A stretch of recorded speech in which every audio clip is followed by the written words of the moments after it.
काका पुतणे पुन्हा एकत्र येणार, पवार घराणं पुन्हा एकाच फ्रेममध्ये दिसणार, नाराजी सोडून काका पुतण्याला जवळ करणार, अशा कित्येक चर्चांना सध्या उधाण आलंय। खुद्द प्रफुल्ल पटेलांनी या चर्चांना तसा दुजोराही दिला। जर दोन्ही एकत्र आले तर त्याच्यात काही आश्चर्याची गोष्ट नाही। जर दोन्ही एकत्र आले तर त्याच्यात काही आश्चर्याची गोष्ट नाही। अजित पवारांनी बंडखोरी केली, आमदारांसहित त्यांनी राष्ट्रवादी काँग्रेस पार्टीवरच दावा ठोकला। शरद पवारांनी अजित पवारांच्या आमदारांना निवडणुकीत चांगलंच फैलावरही घेतलं। काका पुतण्यांचा हा राजकीय संघर्ष आता कधीच थांबणार नाही असे दावेही केले गेलेत। पण आता पुन्हा एकदा दोन्ही पवार एकत्र येतील अशा चर्चांना उधाण आलंय। या चर्चांमागचं नेमकं खरं कारण काय? खरंच काका पुतणे एकत्र येतील का? याचाच सविस्तर आढावा या व्हिडिओतून घेणार आहोत।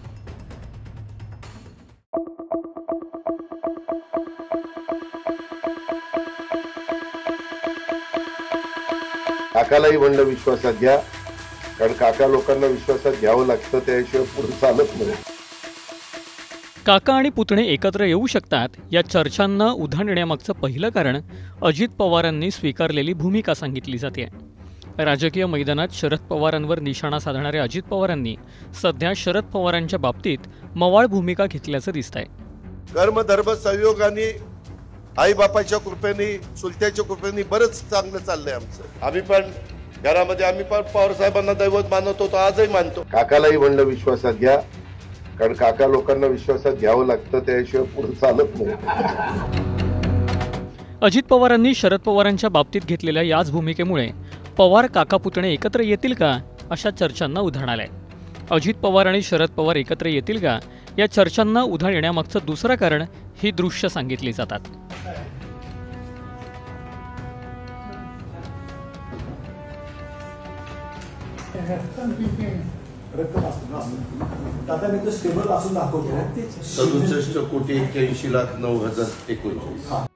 रयत शिक्षण संस्थेची ही बैठक सध्या राजकीय वर्तुळात चांगलीच गाजते आहे। या बैठकीत एकत्र बसलेल्या काका पुतण्यांनी हिशोबावर चर्चा केली।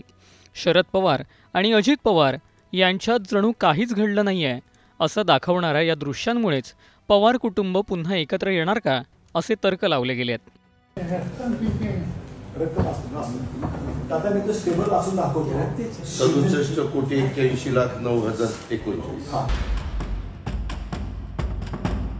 अजित पवार आणि शरद पवार एकत्र येतील का या चर्चांना उधाण येण्यामागचं तिसरं आणि शेवटचं कारण जय पवारांच्या साखरपुड्याची ही दृश्य सांगितली जात आहेत।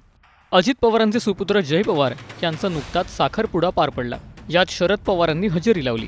त्यावेळी अजित पवारांनी शरद पवारांचं केलेलं हे स्वागत पाहून पवार कुटुंबातली फूट ही केवळ राजकीय आहे हे उभ्या महाराष्ट्राने पाहिलं। याच दृश्यांमुळे काका पुतणे एकत्र येणार का अशा चर्चांना उधाण आलंय। विशेष म्हणजे या चर्चांना प्रफुल्ल पटेल यांनीही अप्रत्यक्षपणे दुजोरा दिलाय। कार्यकारिणीच्या बैठकीच्या निमित्त जर दोन्ही एकत्र आले तर त्याच्यात काही आश्चर्याची गोष्ट नाही।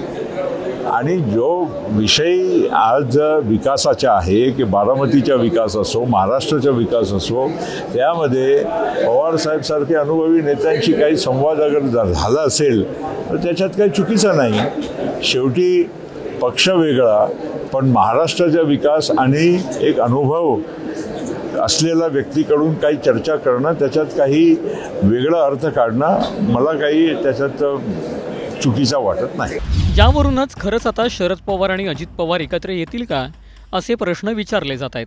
नाही, काल नाही भेट झाली, मला तरी माहिती नाही काल त्यांची भेट झाली असेल। साताऱ्यामध्ये हे बघा, ही महाराष्ट्राची संस्कृती आहे की साधारणपणे तुम्ही बघाल, जेव्हा महाराष्ट्रामध्ये मग वसंतदादा शुगर इन्स्टिट्यूट असेल, आपली सामाजिक कामं आणि आपलं राजकारण ह्या दोन्ही महाराष्ट्रात कधीच कोणी गल्लत केली नाही। आणि कैलासवासी यशवंतराव चव्हाणांचे संस्कार आमच्या सगळ्यांवर आहेत। आणि अर्थातच राज्याच्या हितासाठी, देशाच्या हितासाठी किती वेळा केंद्रातही तुम्ही बघितलं, राज्यात म्हणजे GSTचं बिल जेव्हा आम्ही पास केलं तेव्हा देशात एक मताने ते बिल पास झालं। त्याच्यामुळे राज्याच्या आणि देशाच्या हितासाठी रयत शिक्षण संस्थेमध्ये लाखो, मला वाटतं 3 ते 5 लाख मुलं आणि मुली शिकतात। ते एका संस्थेमध्ये आपण तिथे राजकीय आपले मतभेद हे बाजूलाच ठेवायचे असतात ना।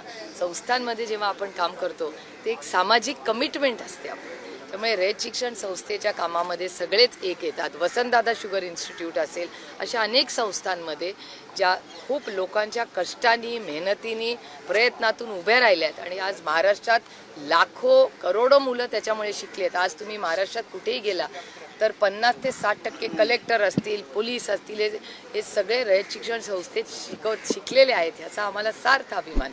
त्यामुळे चांगल्या हितासाठी जर सगळे येत असतील तर आपण त्याचं सगळ्यांनी स्वागत केलंच पाहिजे, कारण का महाराष्ट्र केंद्रबिंदू ठेवून हे निर्णय होतात. तुम्हाला या चर्चांबाबत काय वाटतं? कमेंट करून नक्की सांगा.